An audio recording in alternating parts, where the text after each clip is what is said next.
The first tap of a conductor's wand. The first rivet in a mile-high tower. The master link at the genesis of the never-ending chain. The moment a single empty canvas meets a singular master stroke. There is no one thing. Because now, there are many. Because soon, there will be more. Because one is ever the beginning. Like the first link in an infinite chain, or the first rivet in the tallest skyscraper. The master stroke is found in the masterpiece. What will you begin?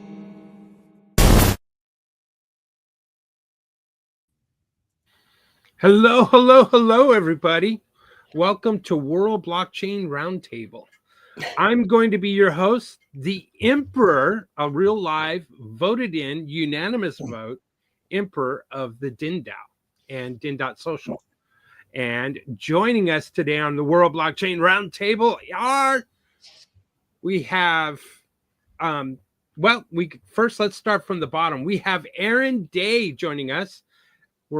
Welcome back, Aaron. He is with the Brownstone Institute. He's a fellow at the Brownstone Institute. And he's a husband, a father. He is certainly the warrior and maybe the commanding general to the fight to stop CBDCs. I highly recommend his book. He's the author of The Final Countdown, How We Stop CBDCs. And also joining us is Litecoin Lisa. And she also has a layer on Din.social called the Mighty Layer.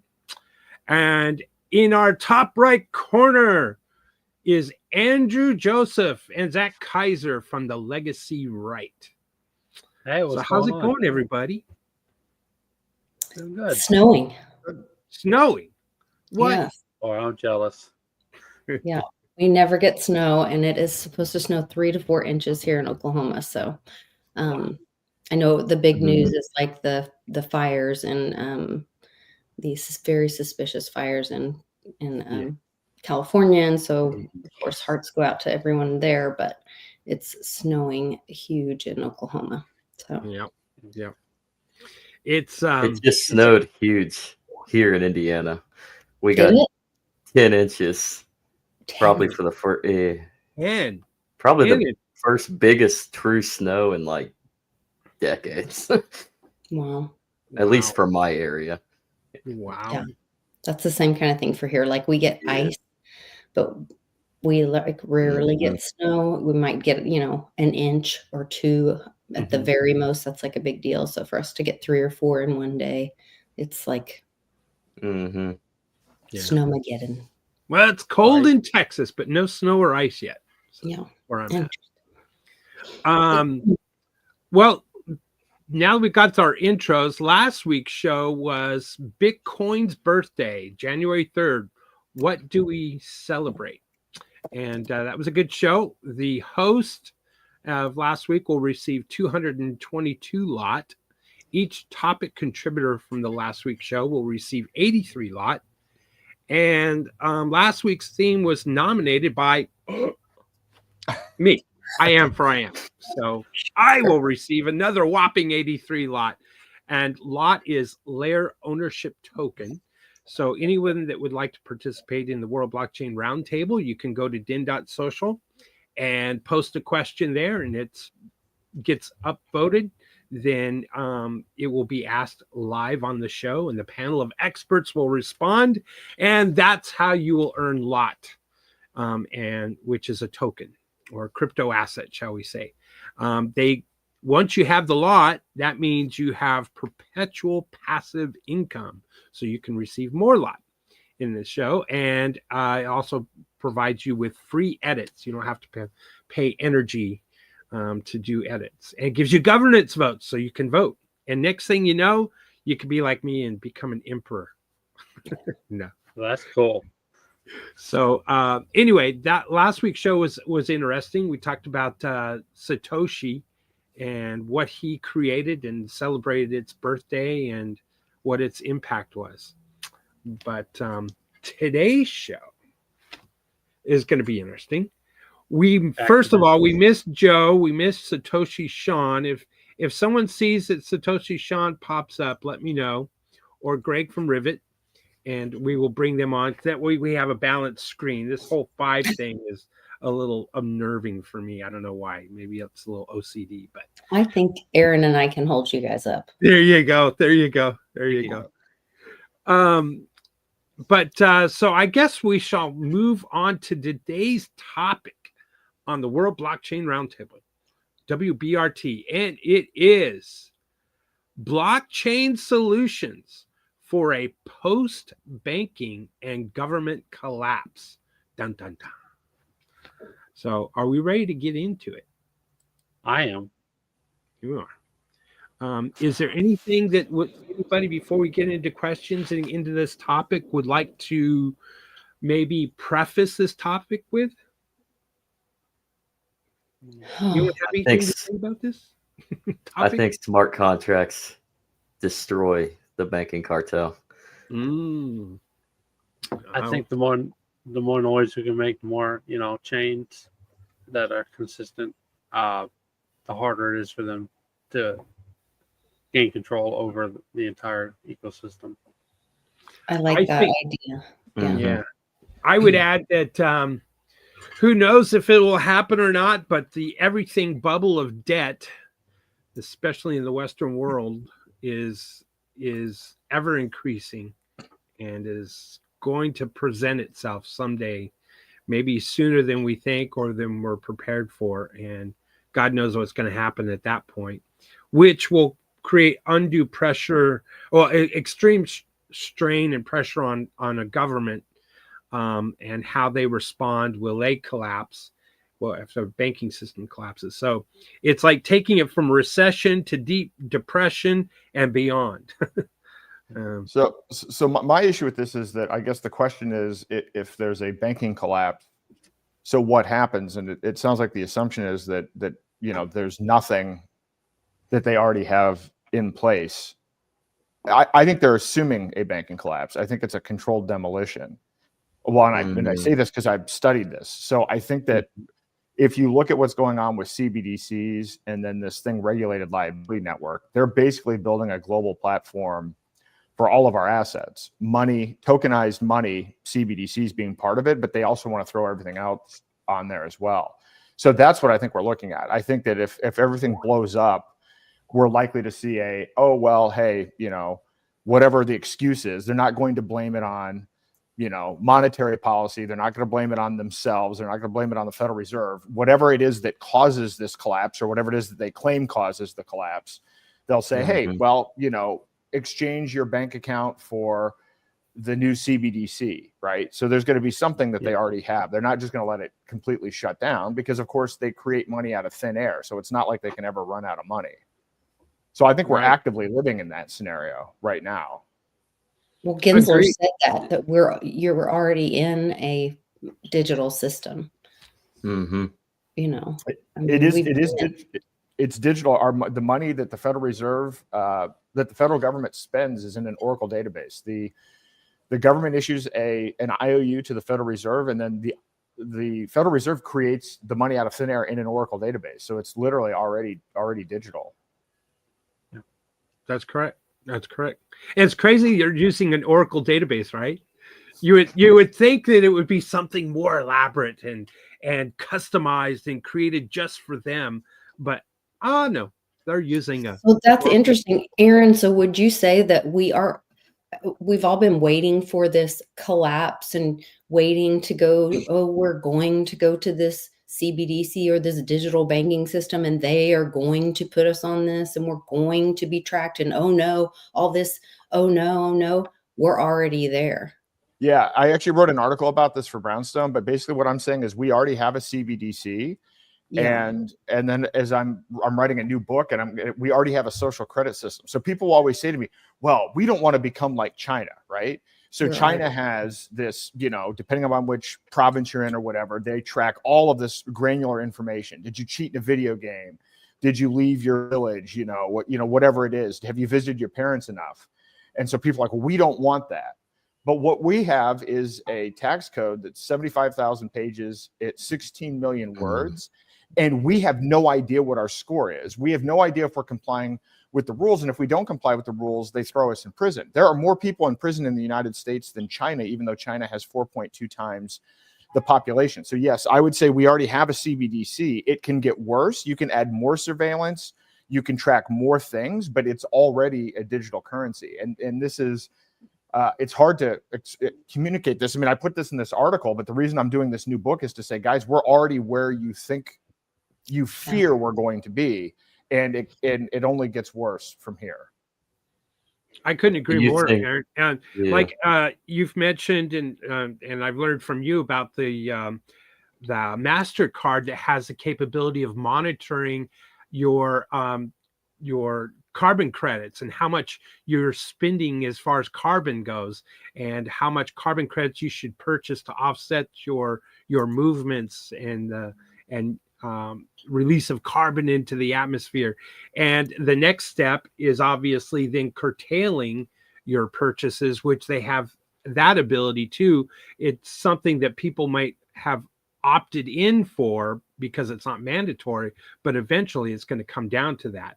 And if they think that beef and cow farts are the way they got to stop us, and they're going to, you're going to be at the checkout line at the grocery store, and everything's being scanned, beep, beep, beep, beep. And then it's like, oh, no, sorry, you've hit your quota for the amount of beef you can have for this week. So this can't be purchased today. And that can already be done. So our money's already digital and it's already programmable. I mean, to your point, MasterCard's been doing this since 2019. This is how health savings accounts and flexible spending accounts work. If you have one of those, it's a debit card tied to a bank that you can only use to buy certain healthcare services from certain locations, certain pharmacies at certain times. So that's programmable digital money. That's all based on the existing system that we have. And I wanted to add one other thing. You mentioned you're surprised it's on an Oracle database. Part of this is I did a deep dive on, all right, well, how does our money currently work? That's how I was like stunned when I got through this process. And then I found out in this process that Oracle's very first client was the CIA. Oh, so Larry Ellison's first client was a CIA. I did not know that.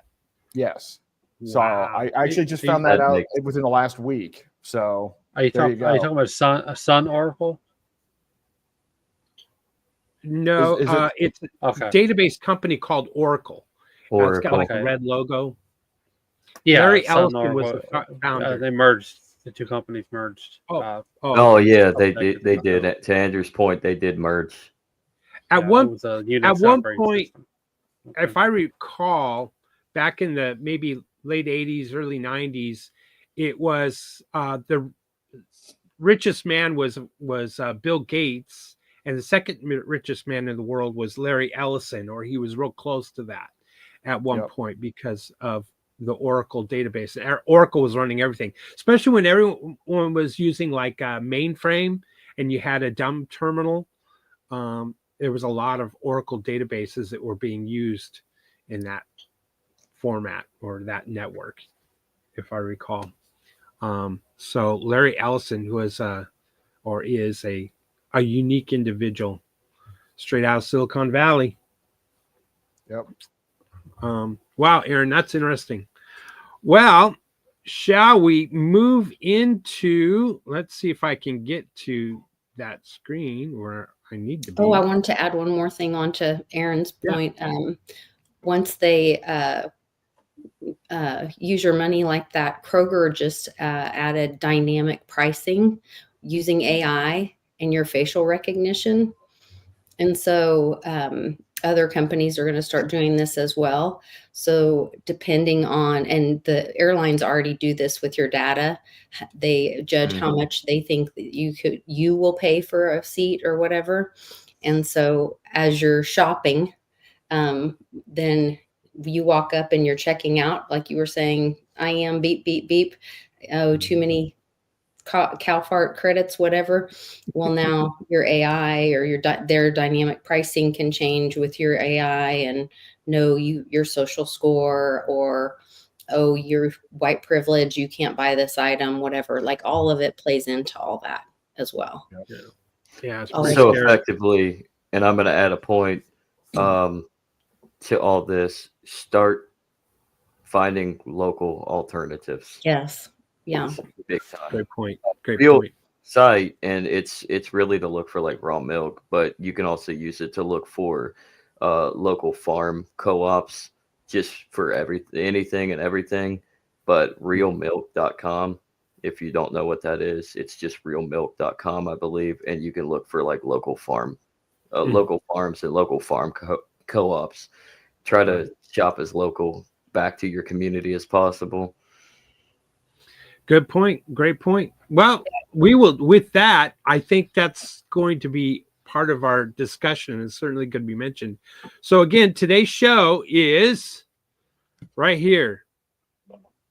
Blockchain solutions for a post-banking and government collapse. So let's go into the questions. And our first question is from the great Derox here on Din.social. And he asks, people like cash. What can replace the cash we carry in our pockets? Are there any ideas on how to replace cash? Is it possible to have physical equivalent of a cryptocurrency that can be used without the need for internet or cell phone? So Andrew, I'm going to go to you first, and we're going to work our way down and back to me. The first thing I think of is revert back to older mediums of exchange, silver, gold, classic examples. But in today's society, it's a lot harder to do something like that. I know I've seen Peter Schiff pitch a couple times a digital gold equivalent, but that's not the same thing. You keep a gold on hand in an account. I mean, that's obviously trusting a third party, but that's the closest thing I can think of off the top of my head is something to that effect, because you're still within the quote unquote legal system, but you're ahead of the game when it comes to other people. So right. Well, how about you, Zach? How would you answer this? People like cash. Like to hold People do like cash. Yeah, you can hold it, you can feel it. It's relatively anonymous. But in our digital age, as we're rapidly switching and to delve towards something like cryptocurrency, I'm going to be a proponent for the anti-custodial self wallet, that hard wallet. Get your, if it isn't your keys, it's not yours. So, and I just found out about this weird, but like yesterday, but I guess there is what's it called? I think CryptoSteel has a hard wallet that's nothing like the USB style like Ledger. So like I would focus in on something like that, get everything off of the centralized aspect of the internet, stop using your phone for anything, and just completely just go off the grid when it comes to even the digital footprint. But how do you replace cash, I think, is the question here. And I'm not going to jump in too quick. Not to interrupt you. Greg is here. Did I over-explain? How do we replace cash? I was just thinking you're talking about protecting your asset or your crypto by a hard wallet, but still spending, I guess, is still going to have to come down to some other type of crypto or something that you have in your hand or wallet or whatever. But what is it? Stable coins come to mind. Aaron, how about you? What do you think? Well, I've been looking around. I can't believe I don't have it. I usually have gold backs sitting on my desk. So I guess something's happened here. I guess I put them somewhere else. So, one part of this is actually to use physical gold backs, which is gold in a spendable form, as small as 1/1000th of an ounce. I think that the other thing is, obviously I spend my time working on this. And this year, I'm, revamping these workshops. It's to introduce people to privacy coins, and then I'm working on a privacy gold-backed stable coin on Zano So I don't know if that actually addresses the question. Can it replace the cash we carry in our pockets? I mean, if this is talking about it does say a physical equivalent. So I guess gold backs would be my go-to if I were strictly answering this question. I would say gold backs and silver. Yeah, good point. Lisa. That was the same thing I was thinking of. There's several, my friend Crypto Experiences by St. Jerome. You can follow his YouTube channel for more information, but he has been following all the states that have been rolling out the gold backs. And it's something that's familiar to people. It kind of looks like $1, but they're gold. They actually have physical gold, like in the little gold back. And then they have like different pictures and the state written on it. And so it's something that, normies, people, it looks like a dollar bill and it's legal tender in that state. And so it would be something that in a crisis, people would kind of feel more comfortable with, I think, as well. So I would think that would be something that would quote unquote replace cash. Also, silver, as far as choosing silver, I think you have to be careful about, like, so many people would say, oh, I would use junk silver, but then the normies are going to go, that's just a quarter, man, if they don't understand what value there is for ounces. And so we've had like a lot of those discussions before. So like the either ounce bars where it says like 1 ounce bar or something different so that they know it's not a quarter, man. Yeah. And then you could have a conversation with them what the value is of silver at that time for an ounce to trade and barter and stuff like that. So those would be, I'm kind of great in point. Same. Good point. Sorry, Lisa, I put in those banners, comments, and I was covering your face while you're talking. That's okay. My apologies. They could hear me. I'm gonna throw in my 2 cents, and I'm gonna put it like this: people like cash. It's true; they want to hold on to it. But you know what? I think that's become maybe more of a generational thing. I think an older generation, it would be much in the event of a banking collapse and using alternatives that can be physically held or kept in their pocket and walk around and buy something, goods, needs for whatever for the family. And I think that is kind of a generational thing where the younger generation in today's world, everything is on their phone, and the idea of writing a check out, or they've never done that, don't know how to do it. Things like even working with cash is kind of unusual and kind of like, why would I do that? I can just use my phone and tap my phone or tap my card. And in a banking collapse, maybe those things aren't going to work. However, if we have a cell phone network, then cryptos would work, right? So I think the government will step in a situation where we have a collapse and try to reestablish trust and maybe go down the route of stable coins and populating our bank accounts with a stable coin or digital asset that way, maybe. But they will use what we're already using, a digital form of cash that they're controlling and monitoring, like we talked about, before the show. So that's the right answer. No, I'm just kidding. All right, let's move on to this.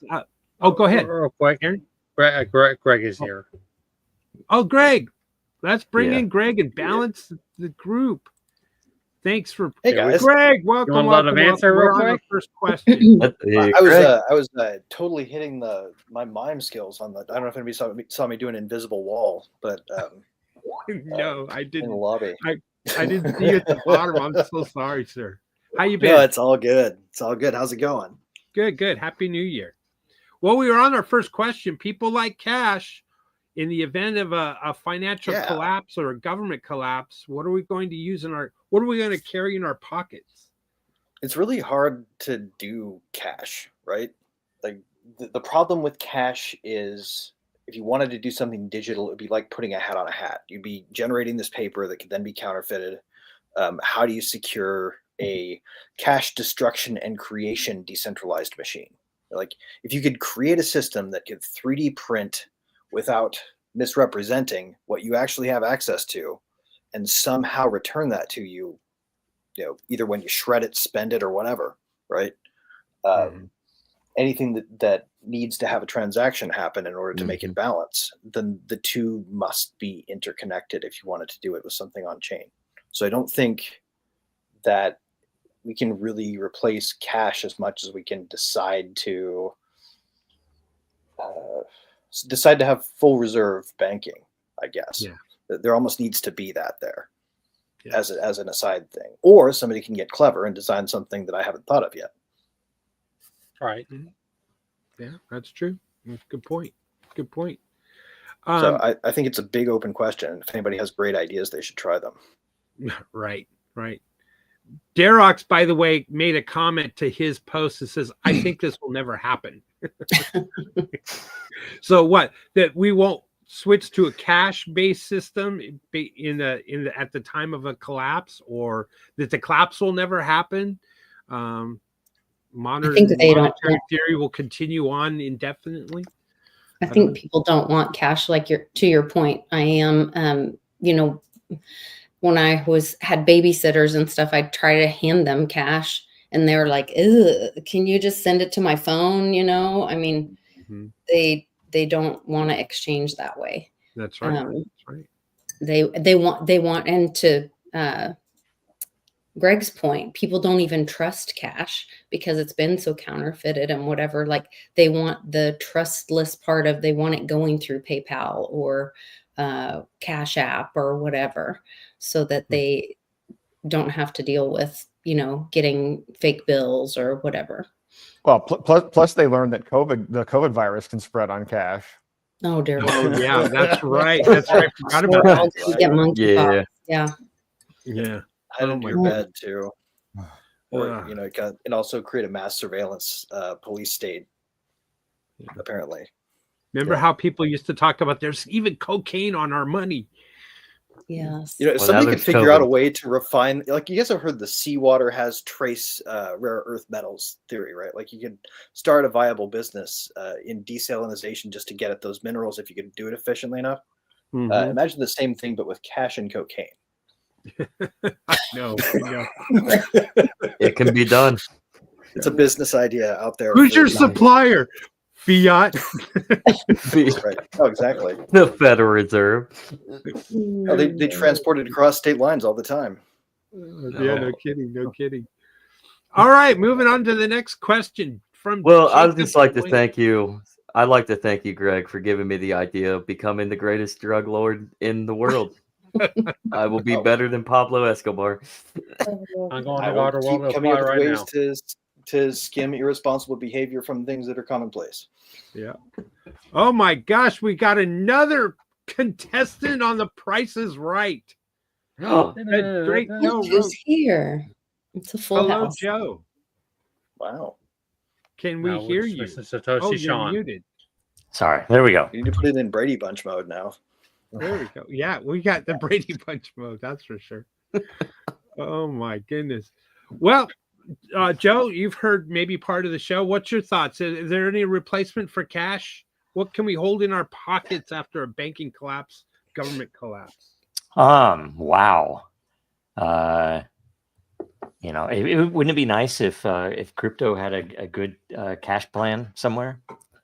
If somebody had focused on making cash work in crypto. I'm joking. Sorry. I don't know. Let's see here. Bitcoin, Bitcoin Cash, Litecoin. I think there's several, Monero, right? And several other privacy. Otherwise, it depends on the type of collapse, right? Because if there's no internet, it's going to make it harder. It's still doable, but it's not going to be something that normies can do. I got an idea. Let's raid the IRS's legal offices and see what their decisions are, and then we'll make a decision from that point. Yeah. I think we should give them all the opportunity to quit with pensions when we cancel the place, and just switch to something more fair, like a transaction-based tax. All right. that only happens when you're engaging in some kind of intentional economic activity, and probably shouldn't impact things like what you save. Yeah. It's kind of ridiculous that that we are starting from a premise of how do we design a better system from a shaky foundation. We need to return to first like a free market and capital and start from there. And I think that's where our maybe even competing currencies and start from there. Great point, Greg. I think that's where our blockchain, as this is a blockchain show, is going to go in some of in the upcoming questions, having read ahead here, that we're going to be talking about recreating or reestablishing trust in financial systems using blockchain and governance. So now, as your emperor, duly elected emperor, I am going to set a rule. We have a large stage and we have several expert panelists. So therefore, to get through our questions, keep your answers brief. Did he freeze up to everybody else? No, he froze You were censored there. What did you say again? I think the feds got him. Yeah, I think they emphasized his statement with the dramatic pause he didn't intend. Hit the answer. Correcting it. We're interrupting too much, and you shall not interrupt the emperor because I do have control and I can mute you. Good point. Good point. A lot of people. An exception in case of malfunction. Where the are we going to do? We're going to do like 1 minute answers, something like that. Yes, I think we'll keep it to 30 seconds or 1 minute, and I'm going to start a timer, and I will mute you if you exceed your time. Wow, the emperor's getting a little getting a little dictatorial. Yeah, tyrannical, huh? All right, moving on to Jacob Wayne's question. Do you think only a few coins will reign supreme for society after a government collapse? I imagine Bitcoin would have to be adopted since it's already in the population's mind. But people that do more research than others will find that the right coin for their survival. Well, because I guess he's implying here that Bitcoin may not be the right coin. So I'm going to go with Greg. Greg, keep it short, and then you shall be muted. I don't think that we have any chance of understanding how many different currencies there are going to be once they can be freely used for different purposes. You know, what currency would you invent and even name a machine trading with a machine in a sub-market of some subroutine designed to optimize infrastructure, right? Like, what do you do when AI starts trading with AI for the sake of something you don't want to fucking know about because nobody understands but the AI, right? Like, and it's something stupid that makes your computer work, essentially. These are the things that are going to happen someday. Currencies will be created, thousands of them in seconds, and then closed and retired. I really think they're a system for organizing how events happen transactionally. Good point. Great. Lisa, Mighty Davis. I agree with Greg. I think it'll be the reverse of what they're saying in this question. I think it won't be, there will be no maxis. If there's a government collapse, it would release. I mean, they're thinking about like coins. This is like, if you go back and think about how the internet was and people thought there'd be one website, you know, to rule them all. And now there's infinite websites or whatever. There'll be infinite solutions. There'll be infinite coins. There'll be, and like Greg said, one will be up and for whatever purpose or use, and then it will go away, you know, or one may run forever. Who knows? You know, these are multiple solutions for multiple problems. So yeah, there will be no more maxis. Good one. How about you, Aaron? What do you have to say about, will there be few coins to reign supreme over society after a government collapse? There'll be more coins. I mean, there's been an increase in fiat currencies over time since, you know, I mean, we're up to, I think, 180 or something fiat currencies. We have 20,000 cryptocurrencies. There will be more. But I will say this definitively, Bitcoin will not be it, because in the event of this collapse, Bitcoin will be unusable as cash. So while there will be a plethora of options, Bitcoin will not be one of them. Right on. Agreed. Zach.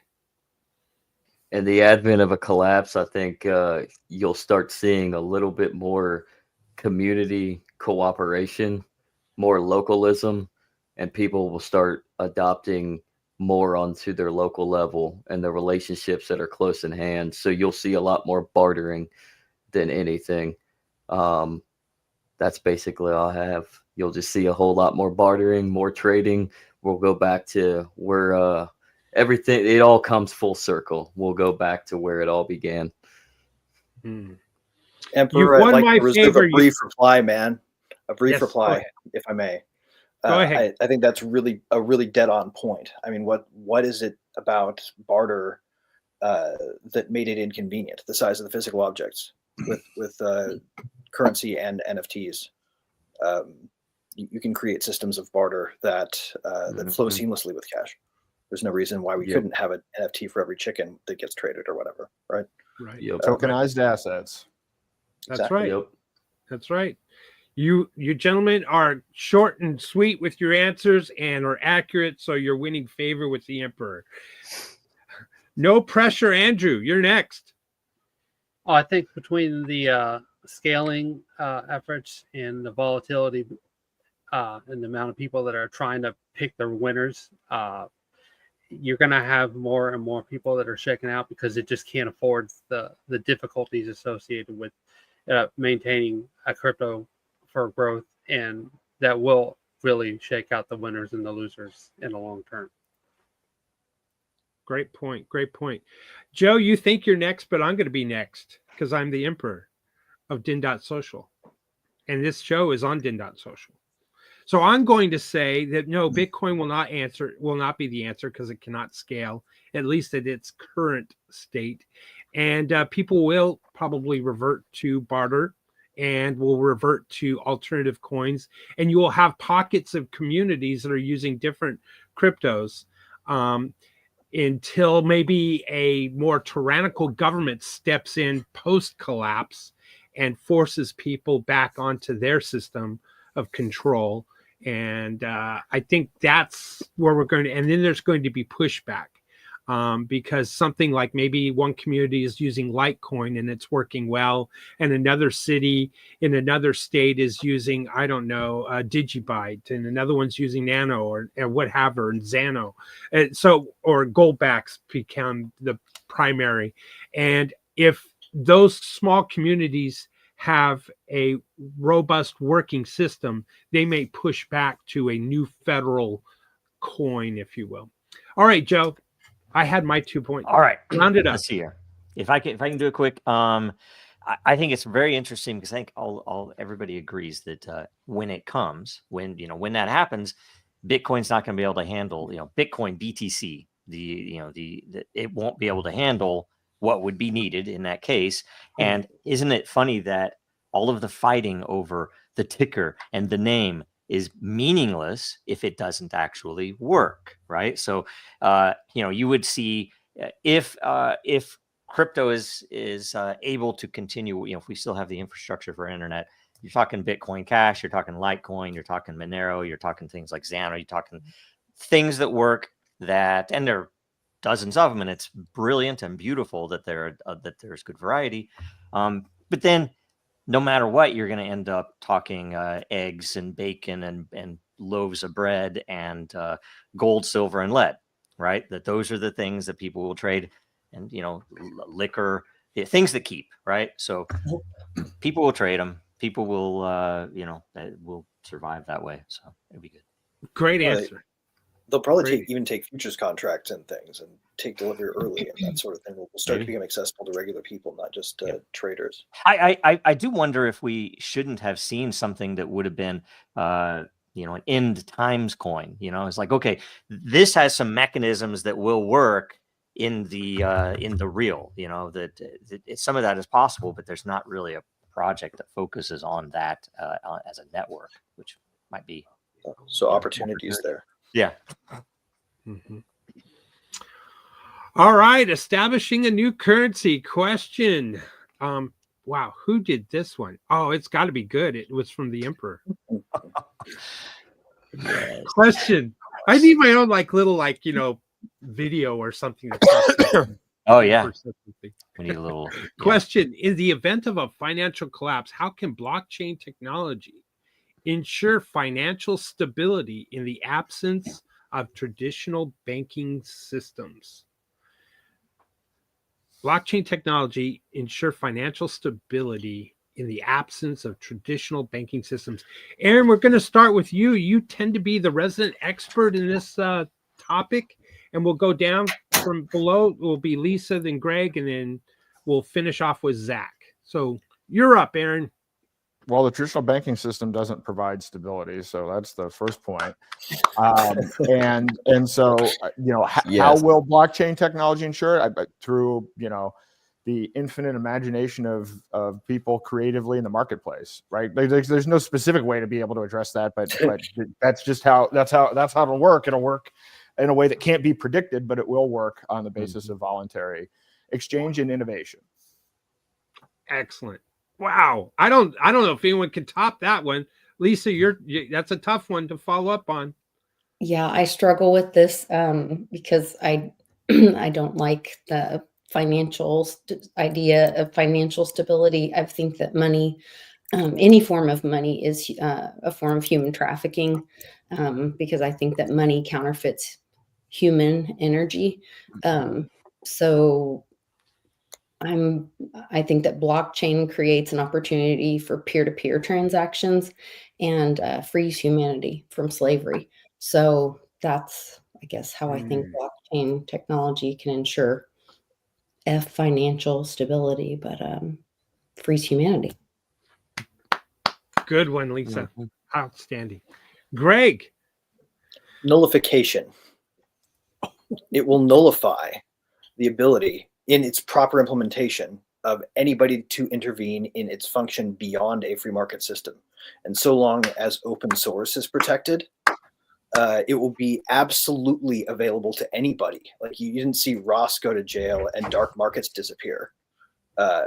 You saw a new form of thing that was just going to happen in a market that's free, and we can outlaw it and call it black if we want to, but in reality, it's just a market, and it's going to be there whether you want it or not.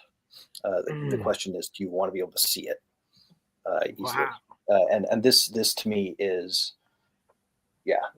this is what's going to happen. We will see free markets emerge spontaneously so long as the freedom to run code exists. Wow, that's really good too. The Emperor would like to just say ditto, ditto, ditto to the first three answers to this question, all spot on and accurate. I think the first issue is going to be establishing trust, and blockchain and cryptos can do just that because it eliminates a third party. And the third party is probably what got us in the into this mess, right? So it would be a horrific event. There will be riots. There will be death. There will be destruction. There's going to be, wars and ugliness. And then, unfortunately, but what can rise out of those ashes is the idea and concept that we don't need to look towards government to provide a financial system of exchange, shall we say, and we can do it with without third parties. And I would hope, and I'm hopeful that would rise out of the ash of a collapse, because the technology is there. Joe. So I would say I think several of you already made the point that the current financial system does not ensure stability, and yet it was sold as a PSYOP back in the day. The Fed was sold as a PSYOP that this is going to ensure that we don't have the boom and bust cycles, right? And I mean, I would think maybe more important than an absolute answer is if you have kids, have them read History of Central Banking and the Enslavement of Mankind. Have them, if they're a little older, have them read Jekyll Island and a few other things. But it's obvious when you look back at the history, which isn't taught in school, how we have gotten where we are and why, that's the same reason that our industry has been under attack for all these years, because those people don't want to give up the ability to print the infinite money, which, you know, it's more than just, oh, they're rich and they have Lambos. It is, oh, they get to have whatever blood sacrifice they choose. They can have a war in that nation or a war in that nation, or they can weaponize it and crush people. They can trick us by changing the books that the kids read. I mean, the whole thing is so we're in a slave state, and yet you know, we all have Netflix and NFL and McDonald's. So, you know, so far it's held, and I love those things, honestly. So, and, you know, frankly, what will lead to stability, and whether or not it's only crypto is one part of it, but I think gold, silver, I think other forms of real value are out there, and those are the things that will lead to lower amount of, you know, volatility and craziness. So yeah, I agree. All right, Andrew. I defer to the Peter Principle, which means you rise to your level of incompetence. The United States government is centralized under the Constitution, and I mean, it's just kind of old news for people who've been studying this for a long time. But they've established a significant proportion of wealth and distributed across the United States and other actors that are on their side. Once the system capitulates because they can't maintain the momentum from their existence, that money goes somewhere. It goes across the board to people that maybe were compromised but felt like they were doing the wrong thing, and they will try to work within the parameters of the ecosystem that we have today with the blockchain people who are operating in blockchain and stuff like that, to try to undercut anybody who's tried to centralize power again. True. Zach, you're the last. Finish it up. In the event of a financial collapse, I think the advent of smart contracts with blockchain, it helps the hindrance of interference from governments and a banking cartel, because it actually provides individuals actually making decisions and corresponding with one another. So I think the smart contract concept that blockchain gives us is one significant idea that can help bring some sort of stability. And then I'm also going to answer Jimmy McKay's question: how to value gold and silver with fake money. Money in all realm, like value in itself, is subjective to the beholding of both parties. So to add fake money, quote unquote fake money, to the backing of gold and silver, you're allowing the beholder between the transaction to garnish the concept of that value. So it's whatever you perceive as valuable. So gold and silver would give the fake money value, while the fake money cannot give gold or silver value. Well, value is in things, though, right? Yes. It's not something that has an objective measure. Exactly. Yeah, it's what each person wants in individual transactions taken in the aggregate that's really an illusion.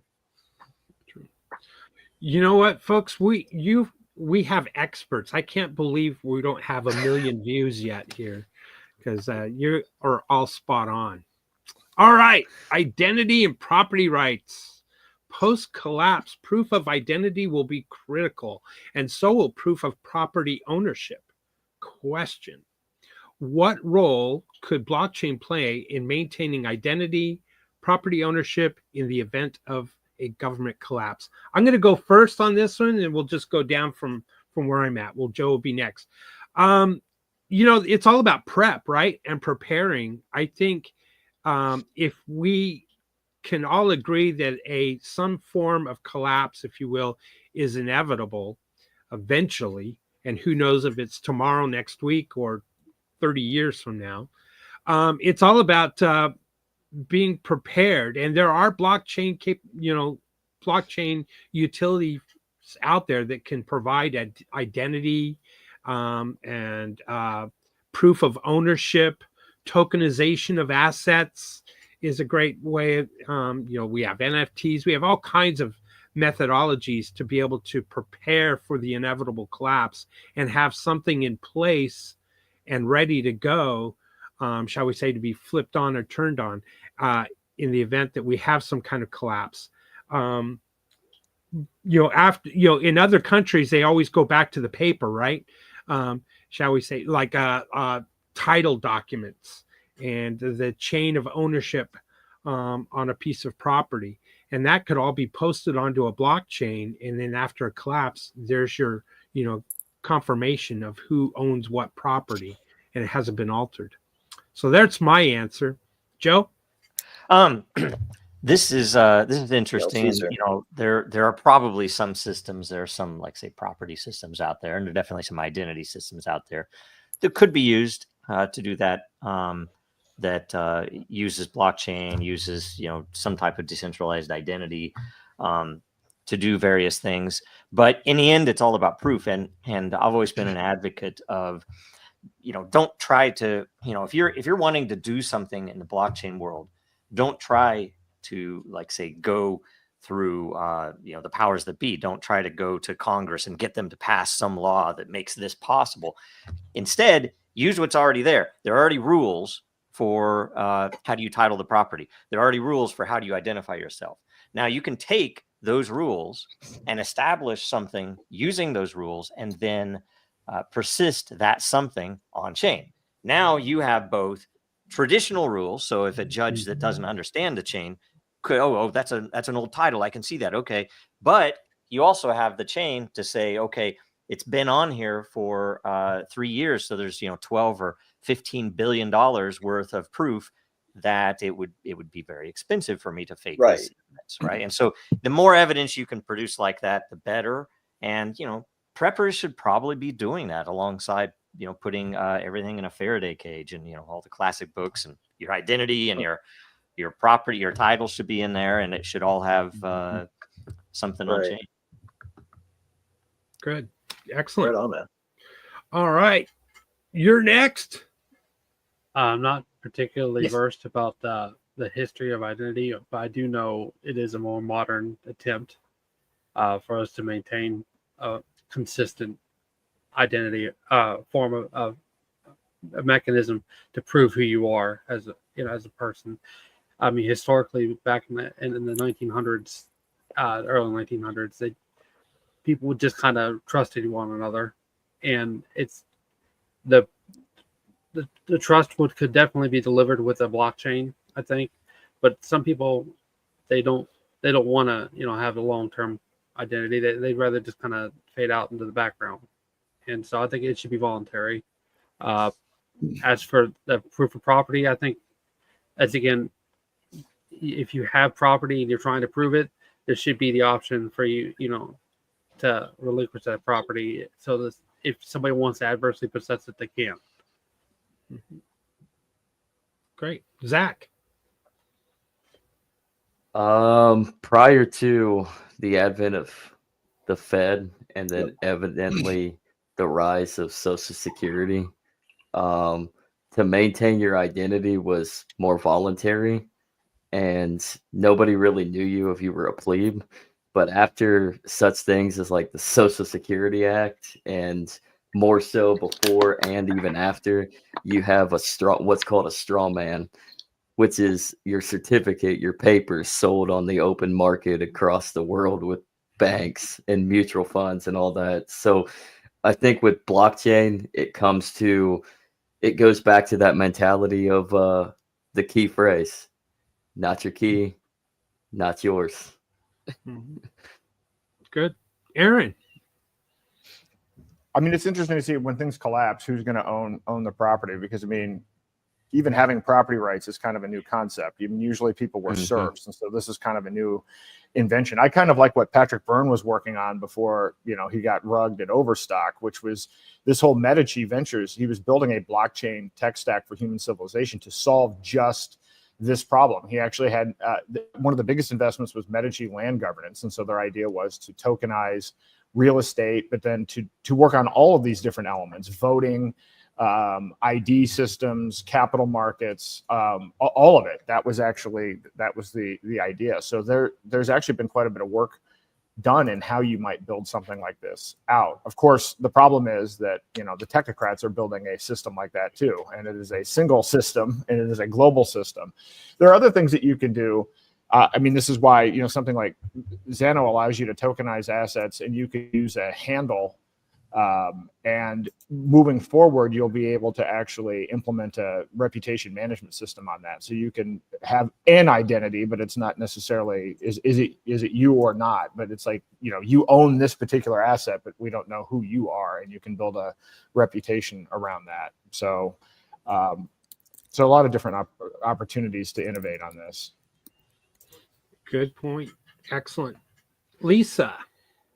I don't know that I have anything that shattering to say about this, other than I think it would be really important that the identity piece be that you own your own data, and that the property piece could be more public, but the identity piece needs to be the private part. You know what I mean?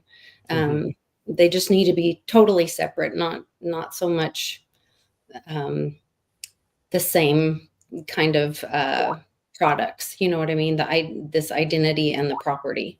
I think they're two different products, because the identity needs to be your own asset and the privacy of all that. And so I think Dragon Chain has a lot of solutions for that, with the whole reputation thing, and some of the conversations we've had in the past and all that. So hopefully some of those kind of things could come in as solutions.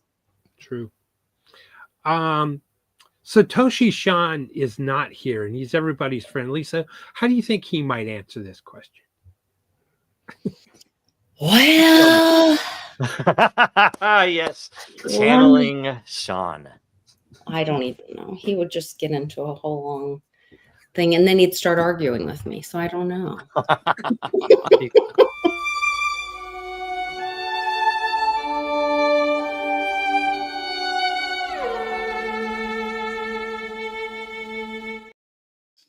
YouTube just copyrighted that for the music.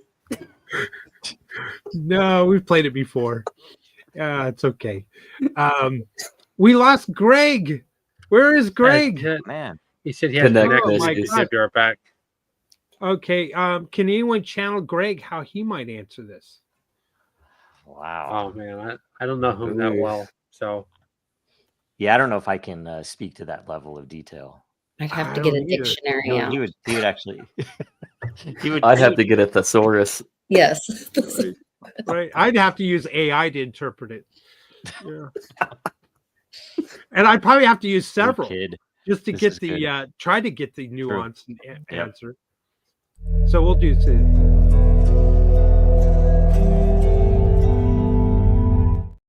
I forgot we had one of those for Greg. That's a good thing to remember. I totally forgot that. Wow. Shoot. We just need one for everybody now. So I'm going to put the challenge out there to somebody to do one for Joe and for Zach and Andrew and Aaron.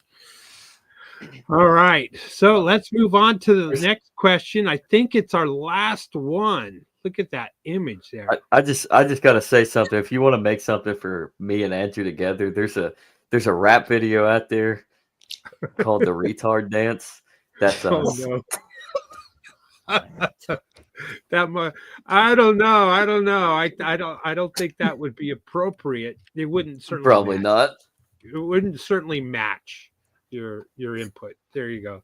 All right. Reestablishing trust question. What role could blockchain play in reestablishing trust in financial transactions after a financial system and federal government collapse? Do I get to start? Do we have Greg? We have Greg. It's return. I am back. Sorry about that. I literally had to move my mobile router. So. Well, we played your little tune there where you're sitting in the mantra pose there on the crescent moon as your answer, as your response. That seems about right, actually. But let's see how close we all were in our guesses. Yeah. Greg, how would you answer this question? What role can blockchain play in maintaining identity and property ownership in the event of a government collapse? I think the concept of identity is centered incorrectly. I think really it's about reputation.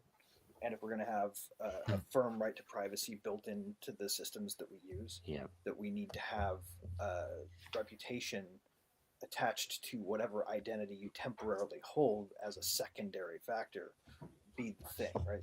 If you fail and you want to reset your life by being somebody else, you can start over from scratch, but your reputation will be attached to you so long as you have an identified presence. And if you want to start over, you can divorce yourself from it, but you get no benefit from it either. Right? Because people will see your new persona receiving the funding that your old one had left over. It'll become obvious if you remain you. But if you really do want to abandon your identity, you should be perfectly allowed to. And I think trying to attach it to a real world personal address is mostly about making victimless crime a thing that is easy to punish. Are you going to use a burner name? Burner name. I think well, yeah. Well, I mean, if you want to just start over because you fucked up or somebody called you a scammer and it stuck, even if you weren't, those people should have a second shot. You should be able to come back with a non-identity. Protect yourself as an anon if you want to. Your name is sacred. Right. Good point. Wow, I think it warrants us to play it again.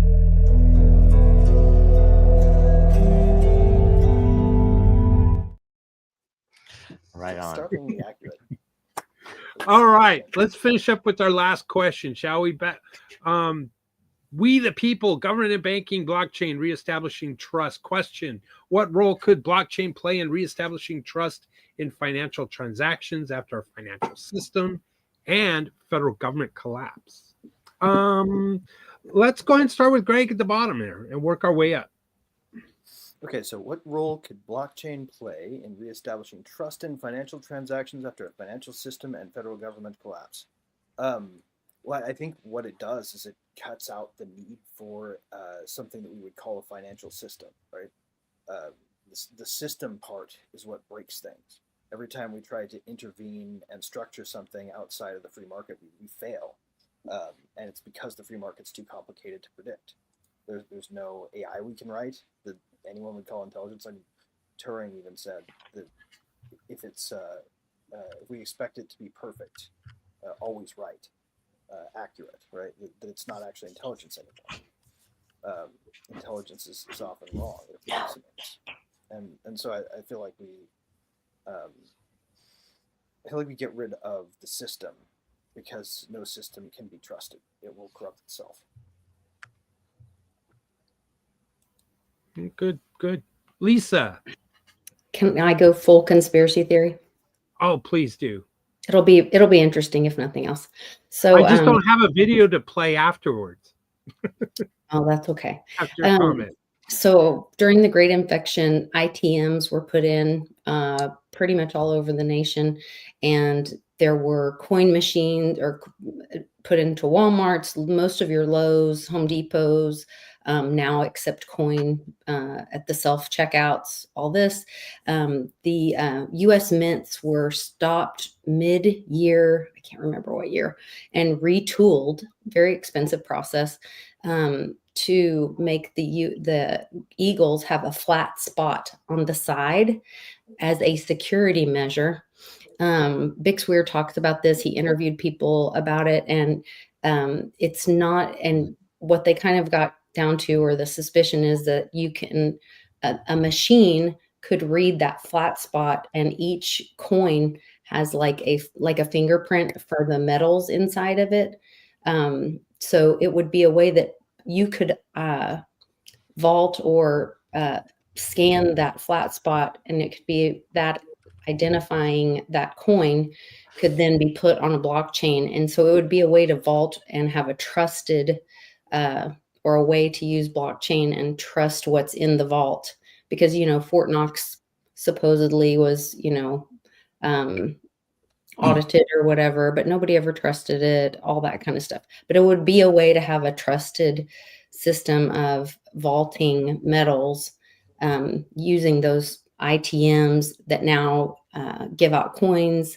There's a video on my channel. If you go to Litecoin Lisa and click videos, it's got a green background, and the guy walks through these ITM machines and then takes me down this little green hallway where you can dump large numbers of coins, and it measures it out and puts it in your account, or you can use a little card and you can get out rolls of coins. Like, it's a whole thing. It's already implemented. And so I think blockchain could be used in that system, kind of like an NFT version. It's a cool idea, actually. Are you talking about kind of like serializing the coins because of the what on the outside of the thickness? Coin? Yeah, the thickness, but it also has kind of like this is a bad example. I don't know if you can see it. This is a tape measure, but the edges. Yes, on the side. So there's a little flat spot. You know where all the ridges are on the coin? There's a little notch or flat spot. And so if you put it in the machine, theoretically, it could find the flat spot and scan that and be able to read the fingerprint of that coin. Right. You could imprint a hash on it, for example. Yes, and put that on a blockchain. And then that would be a way to have a true, record of vaulting. And you could you could also use that to prove the amount that's in that vault, by knowing your hash or whatever, be able to validate how much is really in that. So the coins don't become debased. You could validate them. Got it. Yeah. Well, I mean, that's a neat idea too. If you add in a repeal of the idea of legal tender on top of that, then you could have competing firms doing that differently. I mean, people could even try to do reserve monitoring using, on-chain tech and promising to do a fully backed reserve cash off of it. Exactly. And if they could compete with one another and there was free exit, we could move to the ones that weren't cheating, though. See what kind of experts we have on this show. I mean, everybody needs to share and like this and share it far and wide, because I'm telling you, all the answers, all the problems in the world could be solved by this panel right here. Aaron, you're next. Blockchain playing a role in reestablishing trust. Well, we don't need to wait for a government collapse in order to start using the blockchain to establish, trust in financial transactions. I think that's the first part. Although, and I think I might have mentioned this last time, the one thing that does bother me about all of this is we do need to come up with some market-based solutions to calling out scams, because as much as we have all of this tyranny because a lot of people don't like the unpredictability of the markets, we do a horrible job of self-regulation. I mean, I don't think, if you look at crypto, this is absolutely the case. So that would be, I don't know if it doesn't necessarily particularly address the question, other than to say, well, we can already start using these alternative currencies, but let's try to figure out how we can start getting on top of calling out scams. And by the way, I think Tether's going to be a disaster for the entire space. And so already is. Don't we with our voices have the ability to do that? Like, wouldn't it be easy, I think, to build a strong community of research around that? I feel like it ought to be simple to do. You're right. It's not. I don't even think that it's hard to do, but for whatever reason, we don't do it. Right. I'm not, this isn't like an insurmountable problem, but I don't know about you guys, but I mean, I call out scams all the time. And a lot of times when you call out scams, people get pissed off. And actually, as I study this, like, we live in a world now where people idolize influencers who do multiple rug pulls. Like, it's like people will get rug pulled multiple times by the same person. And it's almost like it's almost like these are the icons that people look up to. It's like, well, what do you want to be when you want to grow up? And people are like, well, I want to be an influencer that serial rug pull people on. People still trading Luna. Yeah. Yeah. This is, dude. I would like to call out to go off that point. I'd like to call out Brian and Ed Krasenstein on that one. Yeah. Don't know who he is. Big scammers. Big scammers. Yep. Oh, you guys should also follow Taylor Monahan, who is a really good friend of mine who has been on this show before, actually, and who regularly addresses scams. Like, that's her role at MetaMask. And you might roll your eyes at MetaMask. It may sound a little too institutional for your taste, but Taylor's one of the good ones. And if you follow her, you will learn about scams, and she will try to also teach you how to see them coming. So, and they will, even in cases where like craziness is going on and they can help, they will track it down gratis as well if they take up your case. So definitely worth checking her out if you've been scammed and you need some help, because she might be able to. Thanks, Greg. Zach, how do we reestablish trust using blockchain after a collapse?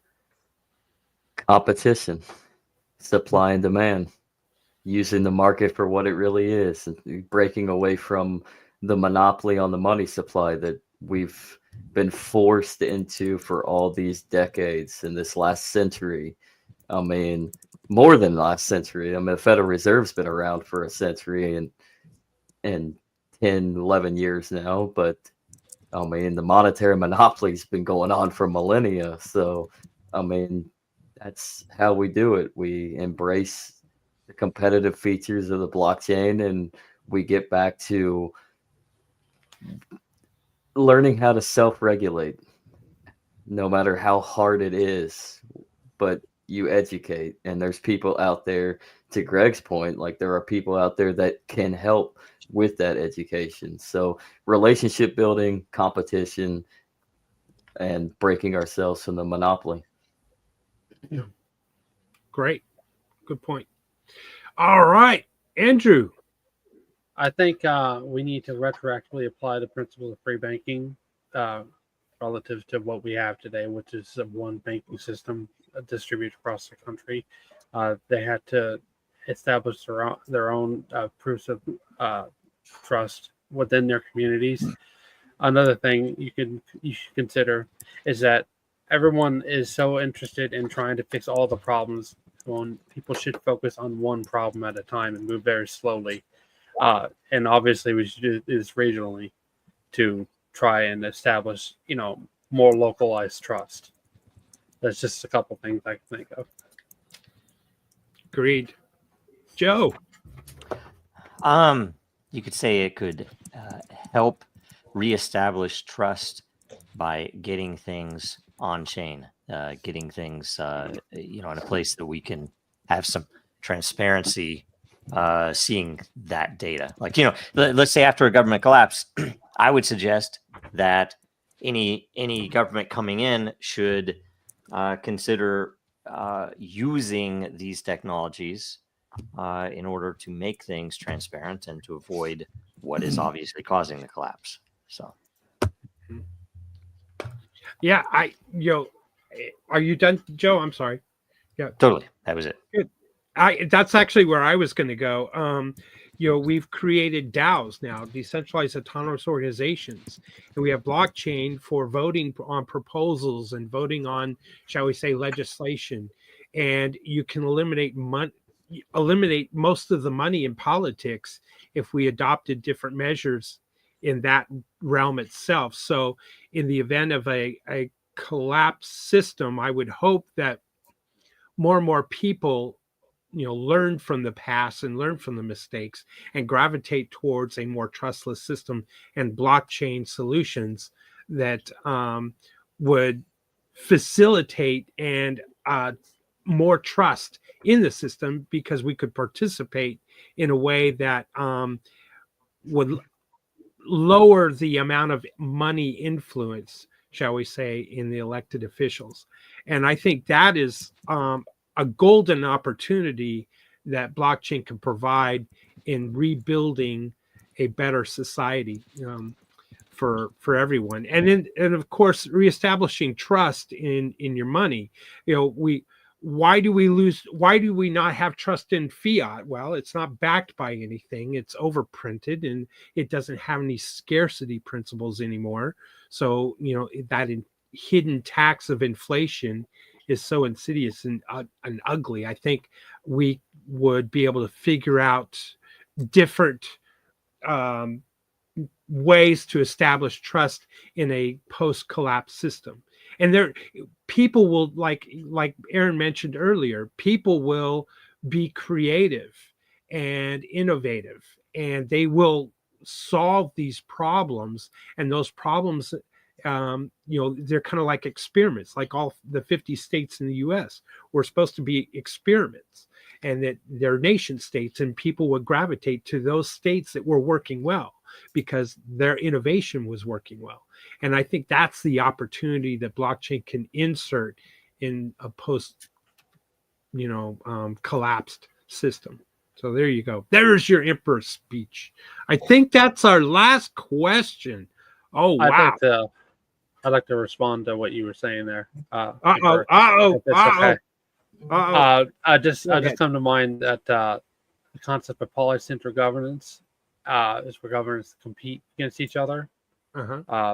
And you had the financial aspect. They don't get paid any money. They don't get any sort of reputation. They have to donate what money they would have potentially made to charity, maybe donate to a charity in a different governing body, so that they can't say that their donations are influenced in a certain way.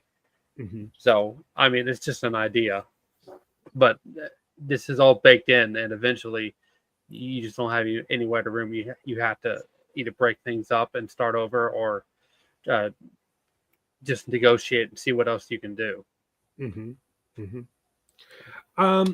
Well, let's jump in here real quick and kind of wrap it up. I don't have any kind of memes to throw up on the screen. I know Joe stepped away for a few, but to finish up this whole topic, is there anything else that maybe we could kind of go around the horn here, and after we've gone through all the questions, is there anything else someone would like to add to this topic about post-collapse? Yeah, I got something. Go for it.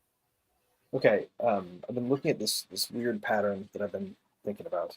You'll see in defense of the regulatory state, all of this, look at how all these basic fundamental human rights have been protected by all of these affirmative positive rights we've granted to people through these systems. Our enforcement, our use of force is benevolent, and it's made the world better. Let's take a look at what happened before that, really. And if you look at the graph of the 1800s to the 1900s in terms of quality of life and standards of living rising versus what happened between 1900 and 2000, it's stark. And we got the bulk of the regulatory state for like 1/3 of the way through the 1900s, and you can just see it throttle off. What has happened is these people are taking credit for the marginal gains that squeak through, despite their throttling of things, and living off the largesse. It's literally just parasitism. And we need to recognize that if we want to go back to the place where we were, where standards of living are rising like they were before, we need to do away with that parasite. Yeah, I agree.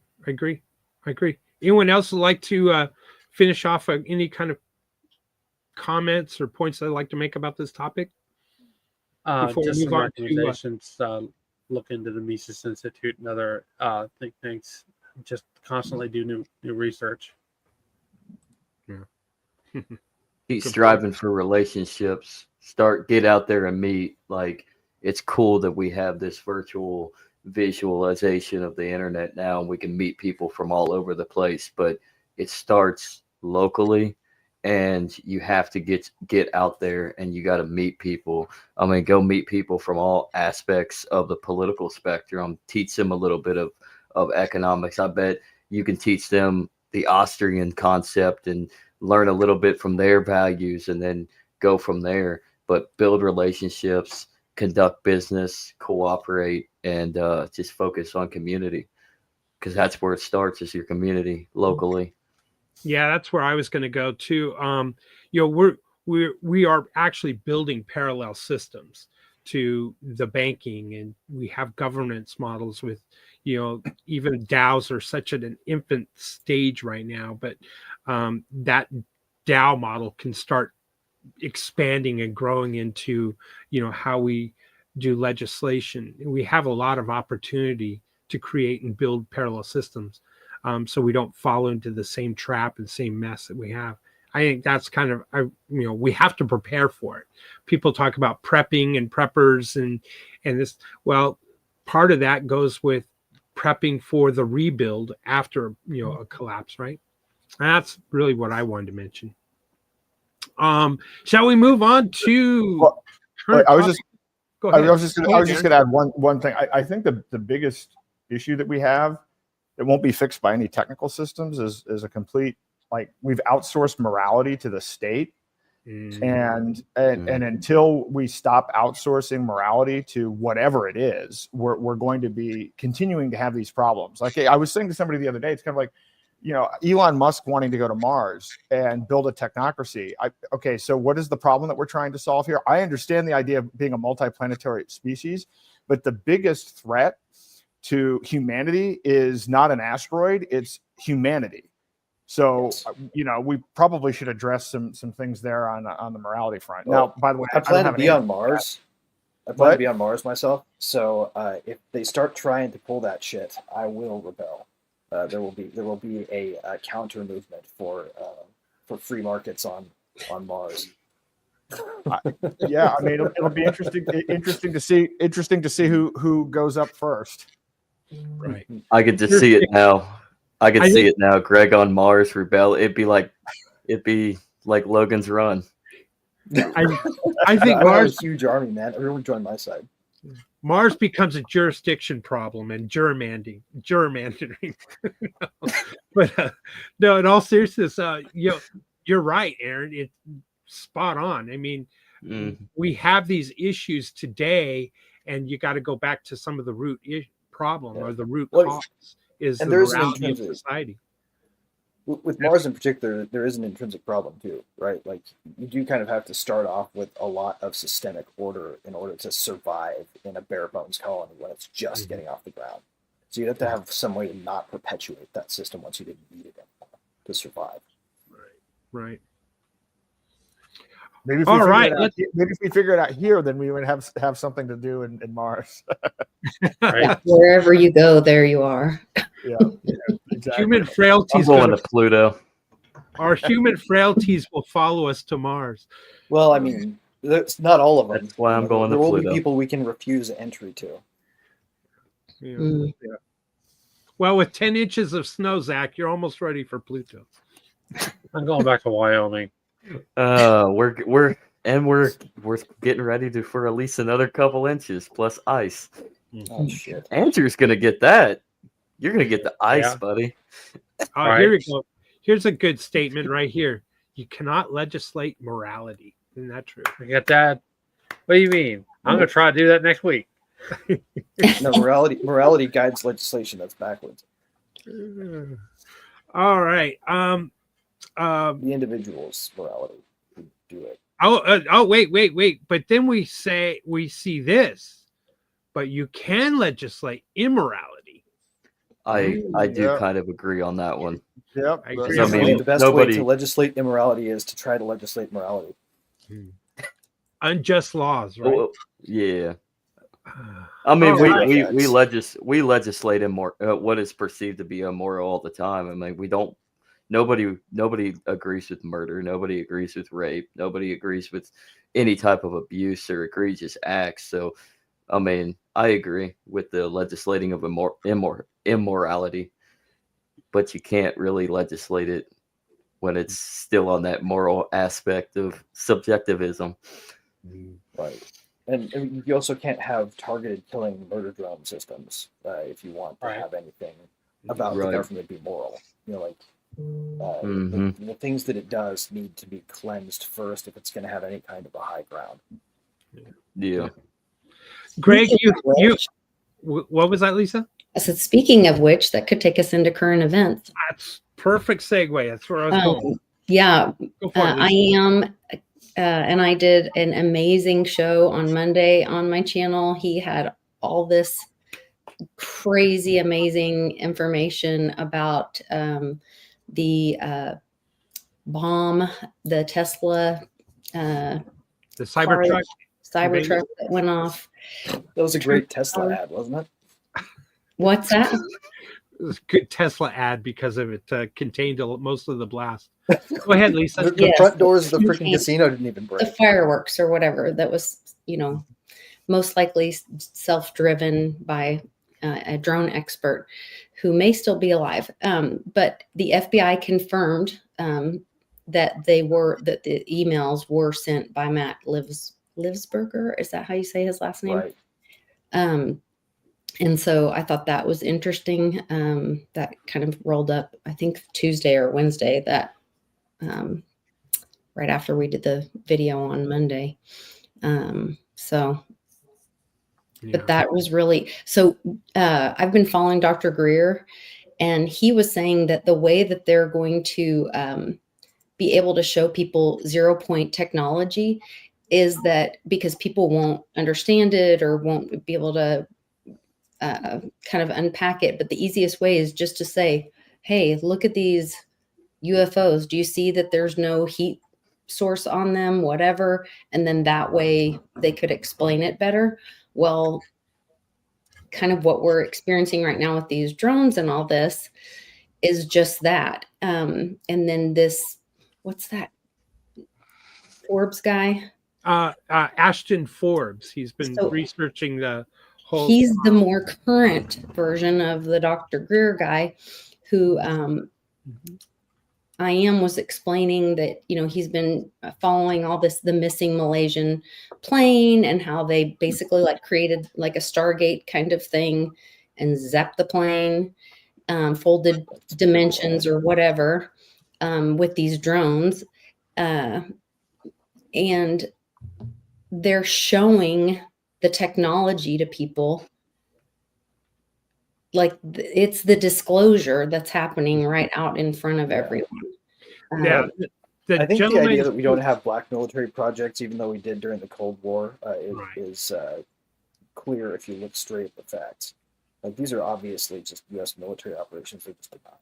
Yeah, That's Right. That's what I'm thinking. Creating a wormhole, shall we say, is something that's so far beyond most people's understanding or paradigm, and most people won't accept it that we But have all it that would require- capability or not. But all it And- would require would be something we've known how to do forever, which is Right. synthesize elements. And it Right? comes You actually down have certain elements that do it.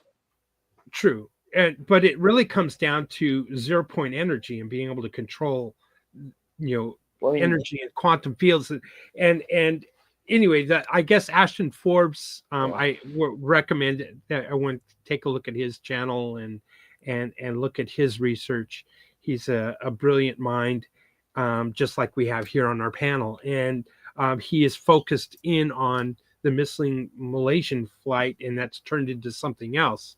And he's certainly no quack or woo-woo person. He's being as objective as possible, and I highly recommend you look at that, because the gentleman that wrote the manifesto with the Cybertruck, and he was talking about the drones from New Jersey and these drones that are unbelievably fast, and how can they do these things, and like the Tic Tac UFO videos that we've seen. Point of fact, though, Mhm. there's a documentary out there you can go watch on Tubi that literally goes through all of the ways that could have just been simple camera trickery and error, or highlighting Agreed. of artifacts. It's actually those were probably just put out there selectively to look like something was real.